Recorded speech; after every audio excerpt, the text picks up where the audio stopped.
Okay, well, welcome everyone to our Cardinal Strong Wellness Series.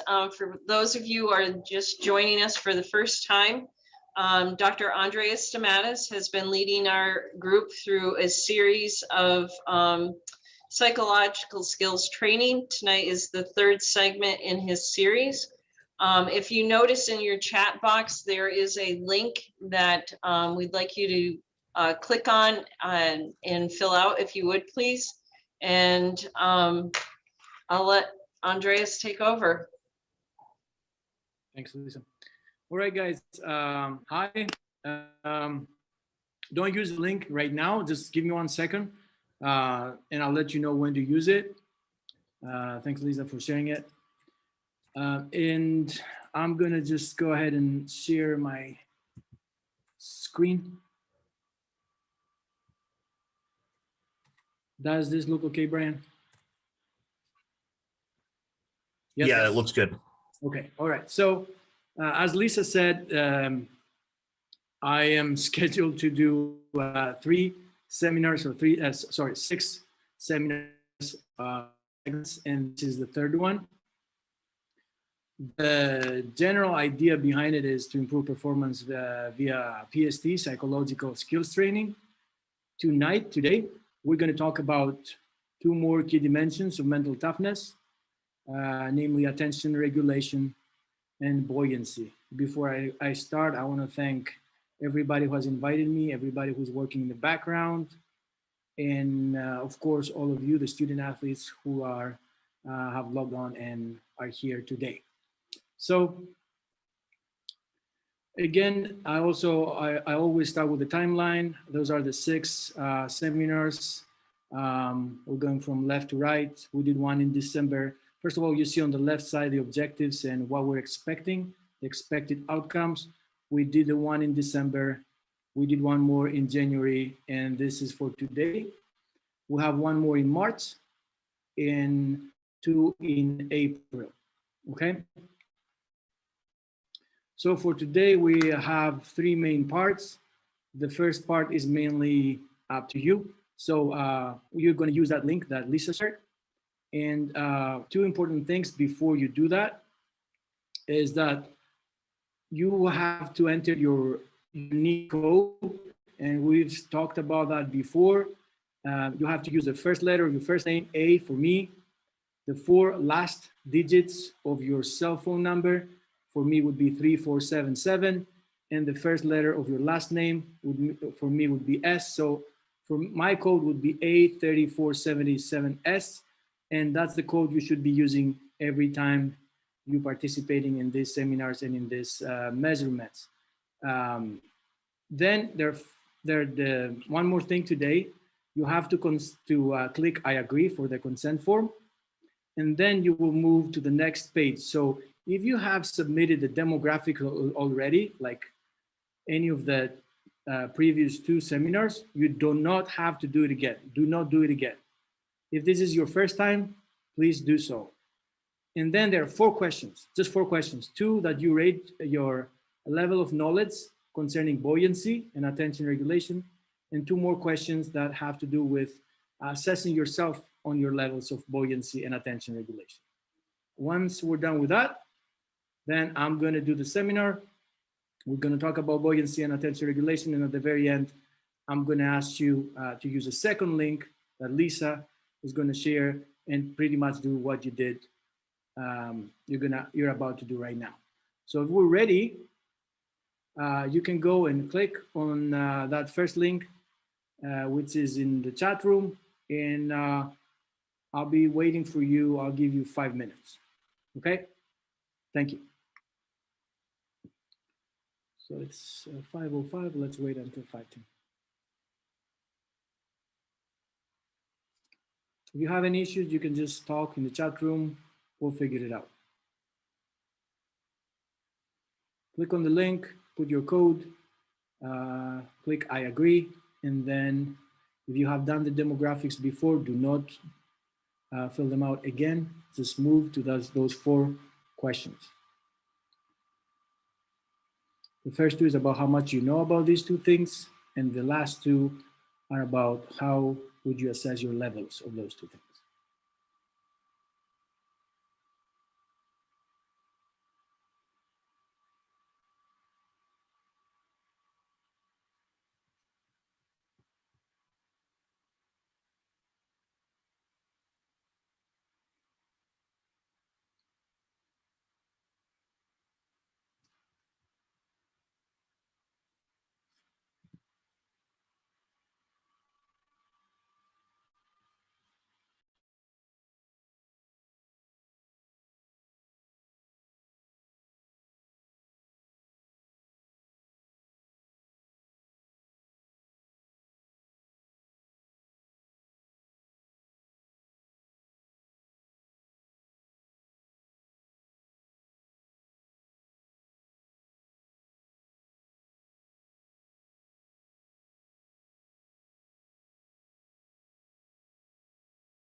All right.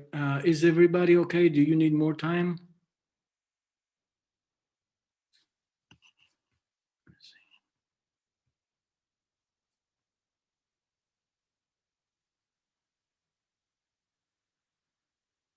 I don't see anything in the chat room.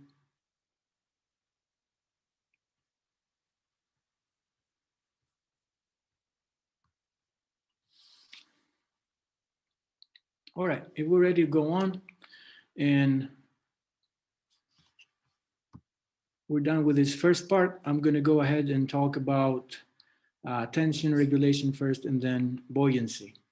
We'll start by sharing again what mental toughness is, which we've done in the past, just so you remember, or if you're joining us for the first time to know what it is, what we're talking about. And then you see the operational definition. So mental toughness is something that is personal, right? Something that can be changed. You see it's state-like, it's purposeful, flexible, and efficient. And of course, as you see at the very end, it has to do with goal-directed pursuits, and we're going to talk about goals a lot today. Is this working or not? Okay, so also you can see, we talked about this before, that mental toughness is a caravan of 8 key dimensions or resources. You see them all up there. They have common ground, they assimilate over time, and they become mental toughness. We already talked about these two, and today we're going to talk about attention regulation and buoyancy. All right, so we have 2 columns. The left column is about attention regulation, and the right is about buoyancy. Most of this presentation is about attention regulation is much more difficult to describe and to define, and there's way much more research on that compared to buoyancy. Before I start, I want you to know I tried really hard to make this as simple as possible, and hopefully you'll learn enough and you can use them, okay? Now, let's talk with attention regulation. As you can see, we're going to start by defining it, and then we're going to talk about it in terms of 2 things: cognitive control perspectives and executive functioning. And I'm going to use cognitive control perspectives and executive functioning to show you how important attention regulation is, okay? All right, so this is the definition of attention regulation: the momentarily available, deliberate, conscious, effortful capacity for altering one's own focus, especially to bring it into line with standards that support the pursuit of goals. So here are goals for the first time. In general, it is the ability to focus on the things that matter and block all the other information that is irrelevant. Okay, and it is very important to adaptive functioning. And for us here is, if you can control your attention, you can restrict that one response. And what we mean by that is break those bad habits, that automatic response that you may have. And by doing that, by you controlling your attention, you can have more options. You have a lot of alternatives. So as I said before, we're going to talk about attention regulation in terms of cognitive control perspectives and executive functions. And before I move any further, I want to say that I'm going to use these 2 terms: strength, control, strength, and attention regulation interchangeably tonight, because this is an educational piece and I wanted to make it simpler. All right.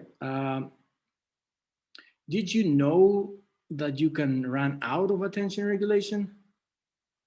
Well, this is a fact, right? We do know that it's not an unlimited ability.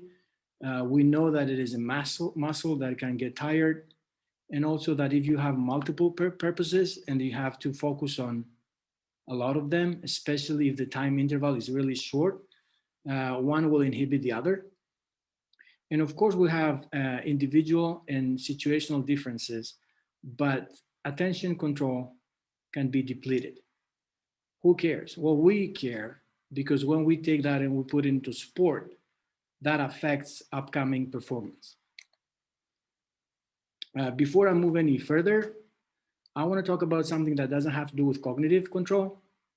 It has been proven that if your glucose levels are low, that can really affect your attention control. And actually, I was talking with a professional hockey player, a goalie, last week about things like that. He can focus a lot during the game. And one of the very first things I told him and I asked him, it was about if he has like a bottle of water with some carbs next to him and he can have like some kind of sip protocol and sip on it. So if you're having issues like that, think about it. Maybe it's a glucose level thing, right? Now, when we cannot control our attention, uh, this is problematic because it has been linked to problematic behaviors in sport. And you see some examples, aggression and overeating, but also emotional issues, right? Failures of task performance or lack of persistence. So a big question here is, how does self-control strength functions from a cognitive control perspective? And even a better question is, what can we do? What are the mediators? What mediates between attention control and sport performance? Because if we knew those mediators and we could affect them, then we could affect our relationship. All right, so this is what we're going to talk about right now. So you see those, there are arrows, I don't know if you can see them, but we know that the more strength you have to control your attention, the better your performance. And we have found three moderators, right? So if we can affect those moderators, we can affect this relationship.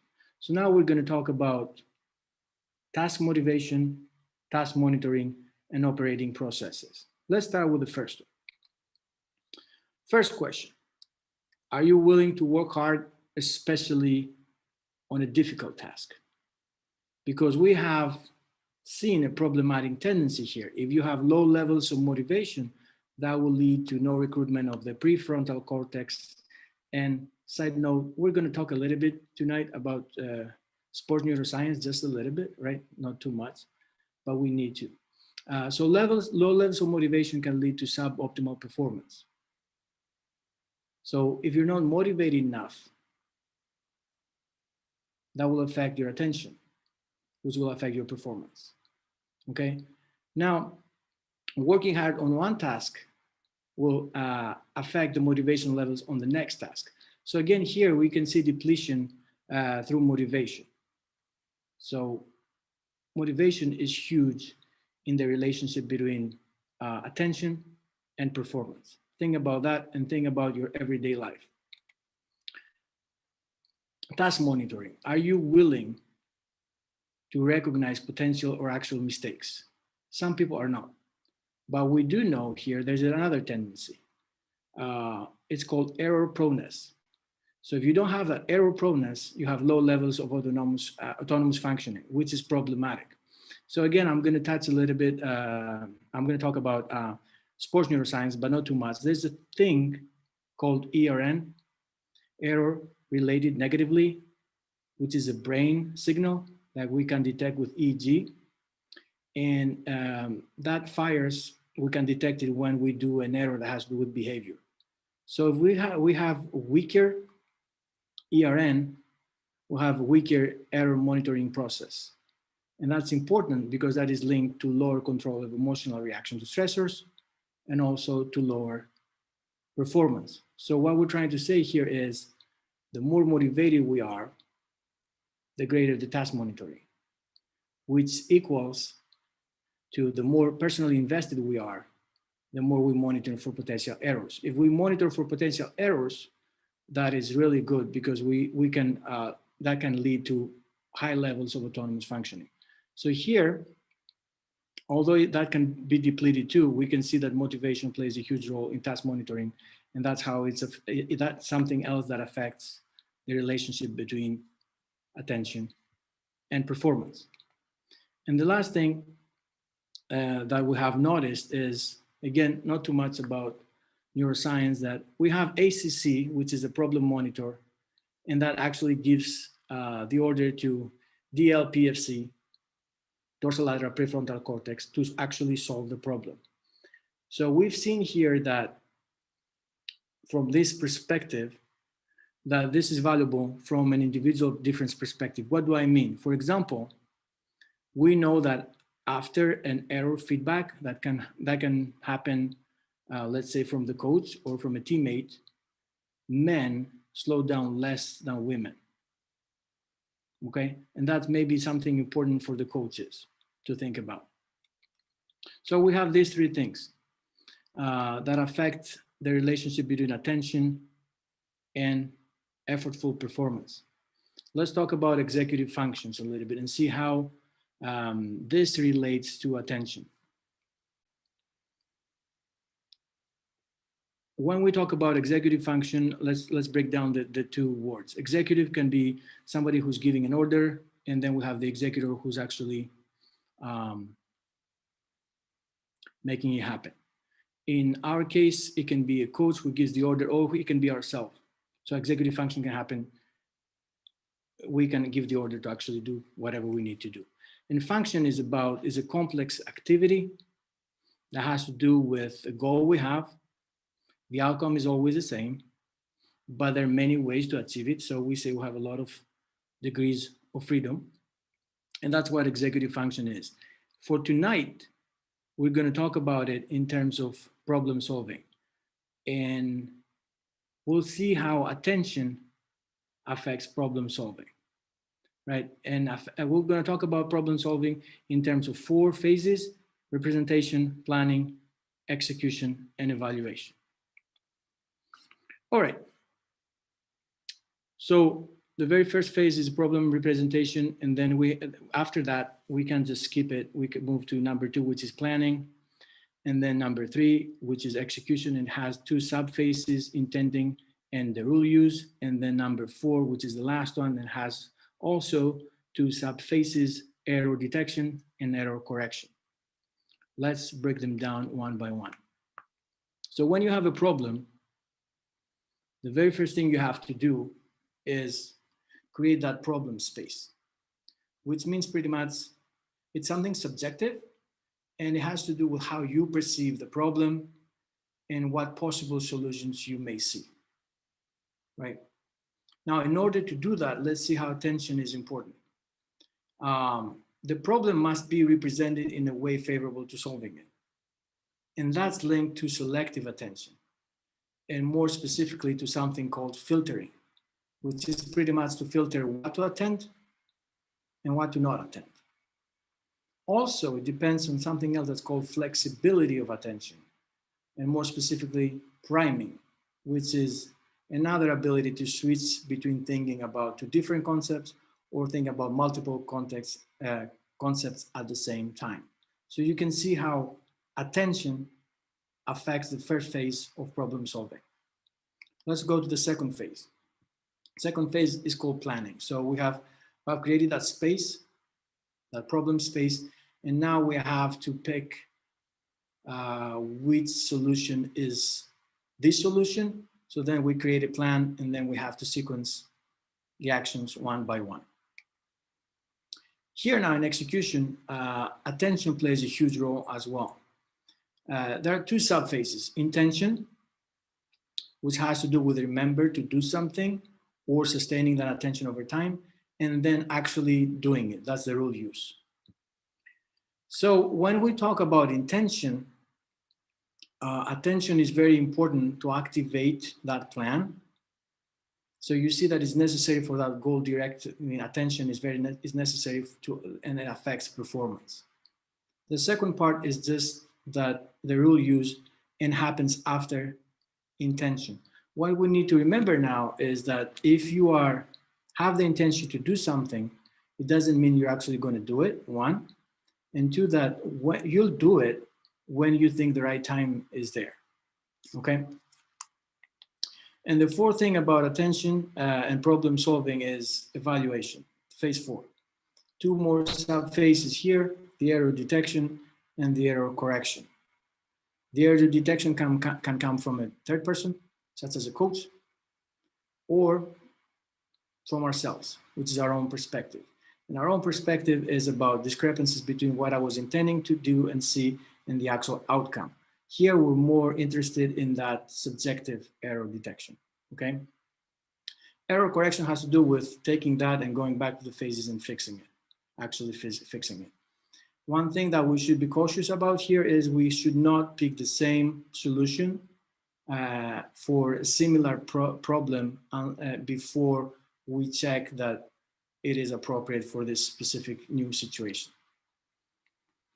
So some practical implication, because I went through a lot of theory, is that you should try to increase your task motivation.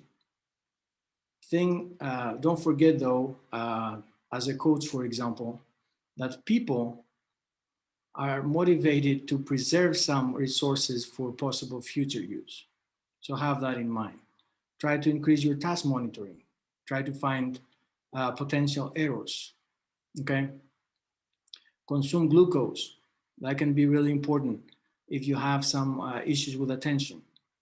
Make sure you know the specifics of yourself or your players or of the game or the drill, whatever is going on. Apply selective attention. That will help you represent the problem best. Employ attention to keep the plan activated. And also, again, attention is helpful to promote inhibition. And by inhibition, we're talking about challenging some habits you may have so you can see alternatives. These are the take-home points for attention regulation. Jordan Ailes, would you like to help me if you're there? Yeah, I'm here. Can you read them for me?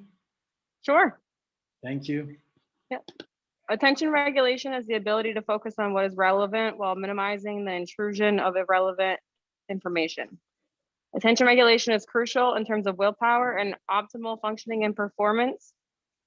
Attention regulation is linked to task motivation.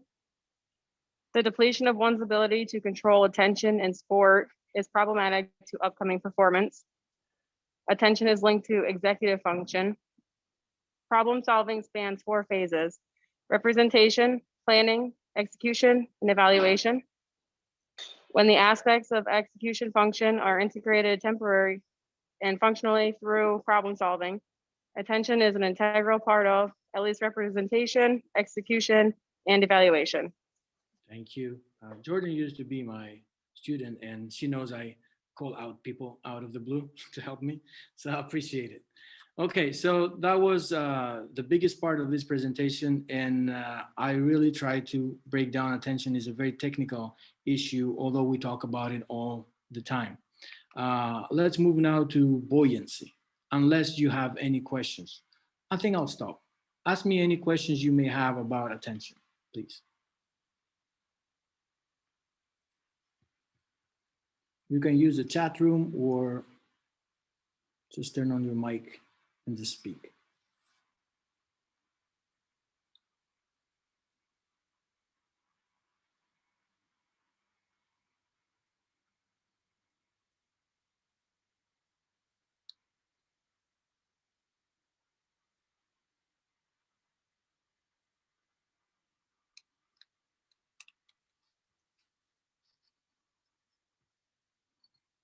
All right, I don't see any questions. Think about it. If you want anything, just let me know at the very end. I'll then move to buoyancy.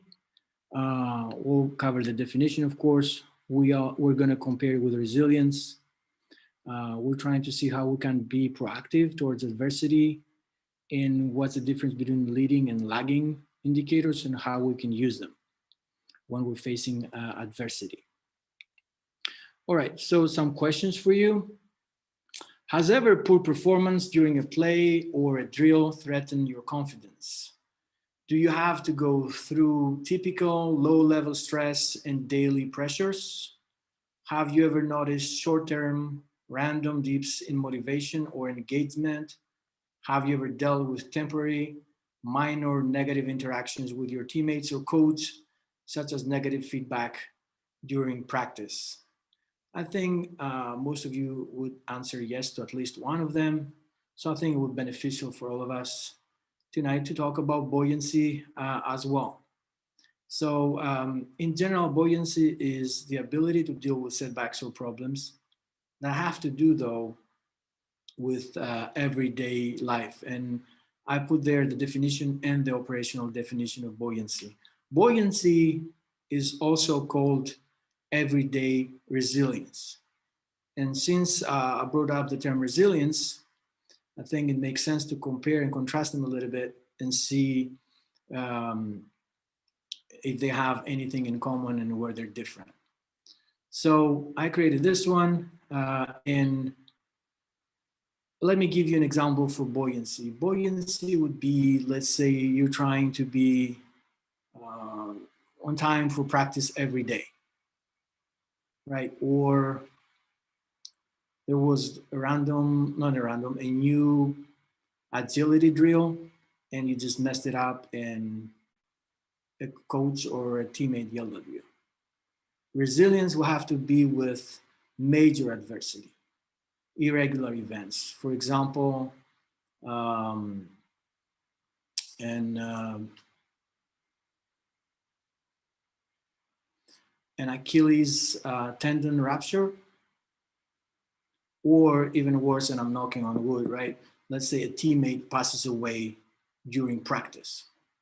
That's very major, that's very irregular. So based on these examples, you understand that buoyancy is something that most of the people have to deal with or are using, and resiliency, not all of them. The last thing that compares and says front line versus back line, I'm going to use it in a little bit. But for now, I want you to understand that buoyancy has to do with events that are not that crucial, that important, and happen pretty much every day or every other day. So most of the people have to deal with them, okay? And that's what we're talking about. One common thing about buoyancy and resilience is that both help with mental and physical health. But you see on the left, buoyancy has to do with bouncing back from minor adversity. Resilience on the right has to do with events that don't have to do with everyday life. So not a lot of people will have to use it. The big question here is, if you're buoyant, are you resilient? If you're resilient, are you buoyant? The answer is maybe. It's not necessary. And we can't really answer this question to what extent either. So you may know people that are pretty cool with some events that happen every day, but when something crucial, big happens, major, then they freak out, they just lose it. You may also know people that who are really freaking out pretty much with things that you consider minor, and then something major happens, and all of a sudden they just behave in a very cool way, okay? So we have noticed that, and we cannot say for sure that if you're buoyant, you're resilient, or if you're resilient, you're buoyant, okay? All right, so let's talk about let's talk about adversity and how we can use these two in conjunction.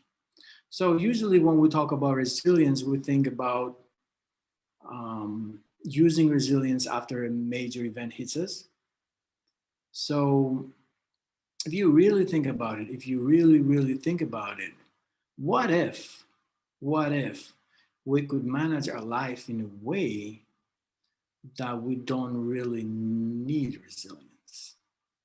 In other words, what if we could face the minor adversities as they come every day in a proactive way, so then they don't lead to resilience being needed?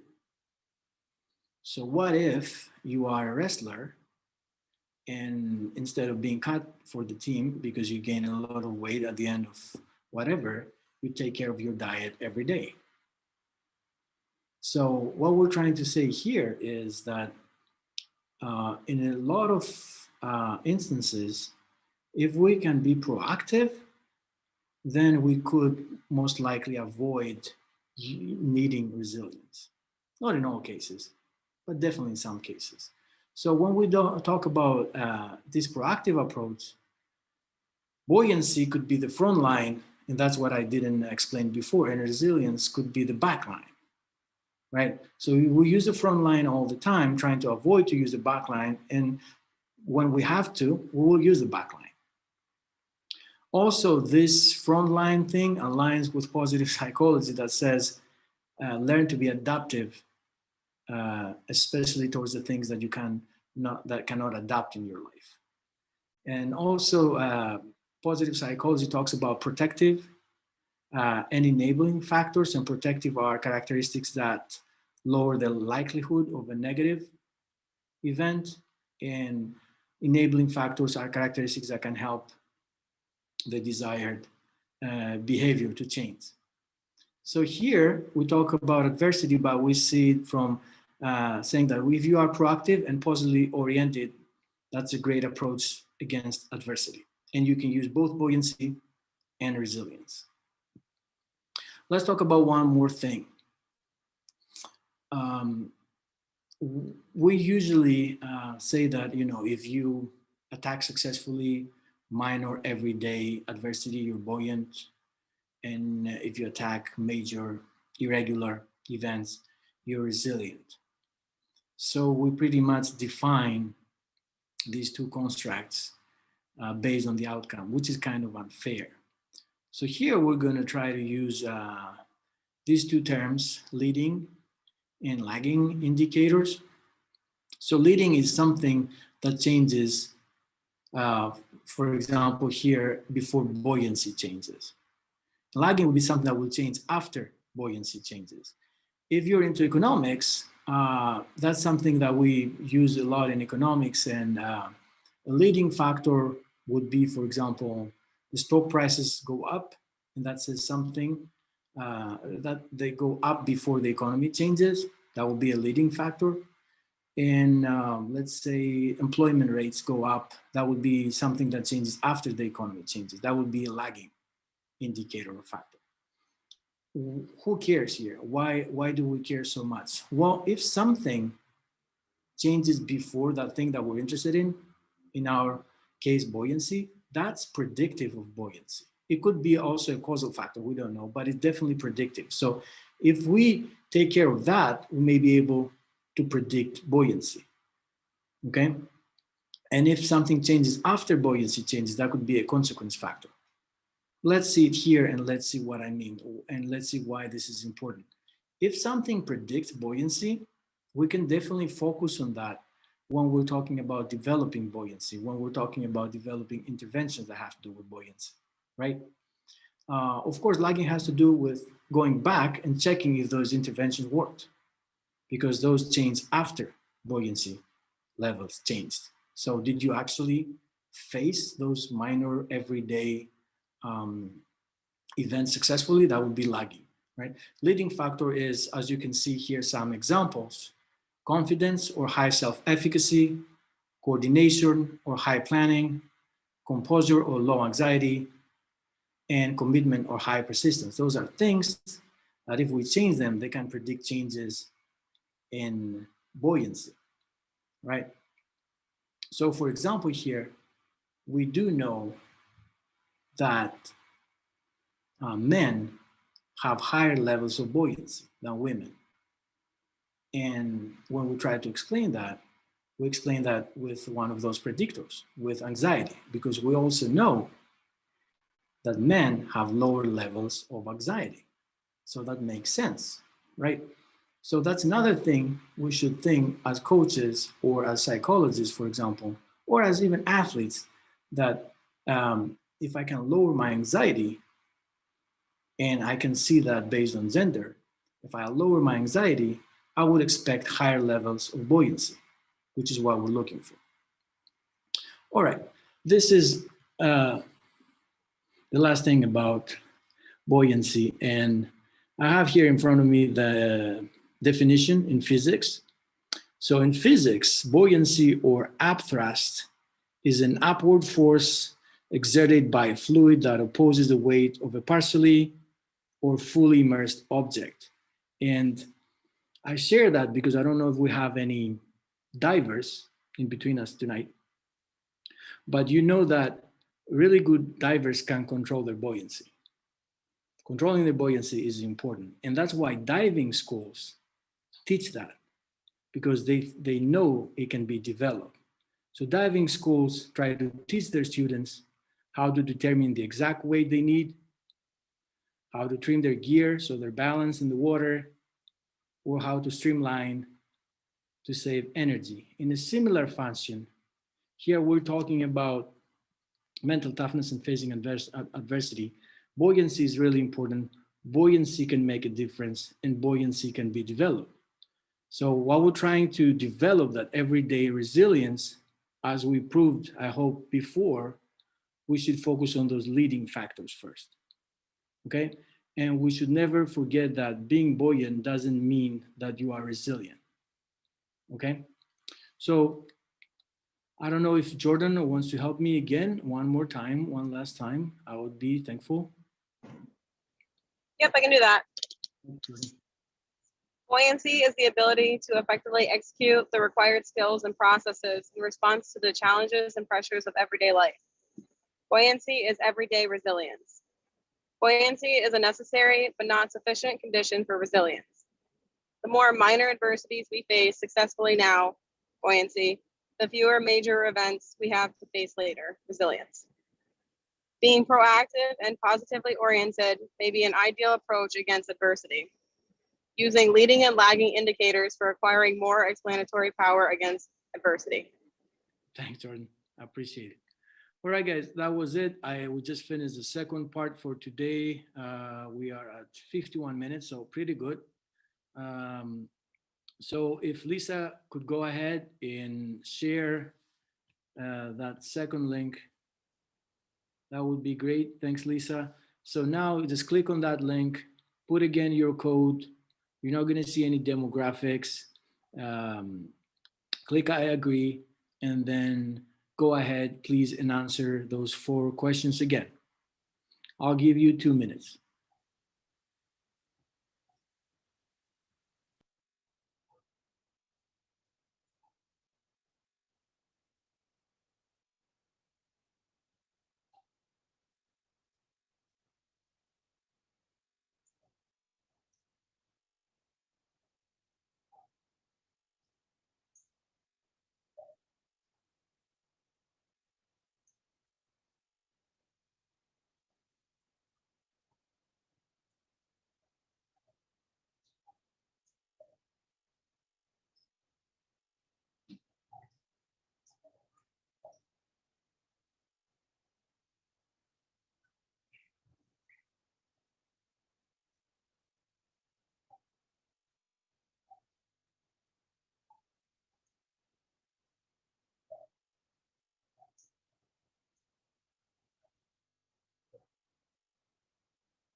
All right, how's it going, guys? Any issues? You can just turn on your mic or communicate through the chat room.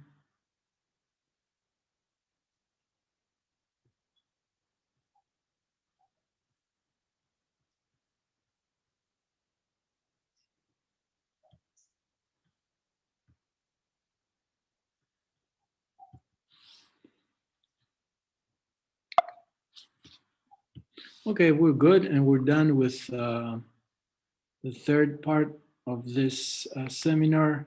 I want to thank everybody. If you would like to connect, these are my handles and this is my email address. I want to thank you for being here. I hope you are staying healthy and active during this time, and I hope you're all excited because the spring sports are allowed to start again. So that was very exciting. I was talking with Lisa about that before we start. So we're all really excited for you guys. If you have any questions, this is the time.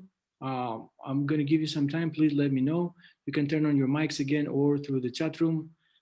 Coaches or players, if you want to ask anything about attention regulation or buoyancy, I'm right here.